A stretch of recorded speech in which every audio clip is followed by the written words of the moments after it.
Okay, so a couple final thoughts about this first stage of the drawing. So I've gone and obviously worked a little bit more on the shapes and the proportions, and as you can see, I've tried to keep things, angular, both both in the outline and the shape of the shadows. And this is just two values. It's there's lots of stuff happening, but essentially it's a flat light and a flat shadow shape. And at this point in the drawing, you want those things to come together in a way so that you can kind of see the drawing, see where it's going. The illusion should be starting to take shape. You don't want to leave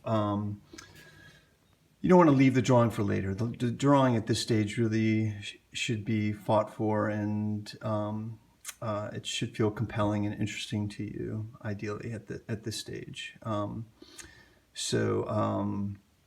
Yeah, and I think this is probably one of the hardest things about drawing, is just at this beginning stage when everything's in flux, to just kind of bear down and be patient and just keep looking at the shapes and the angles and distances between things, and just keep fighting for that image. So if you feel good about the light and the shadow shape and the big proportions, then you're set up nicely for the next stage of the drawing, where we start looking at value gradations. Okay, and we'll pick it up from there later in the week.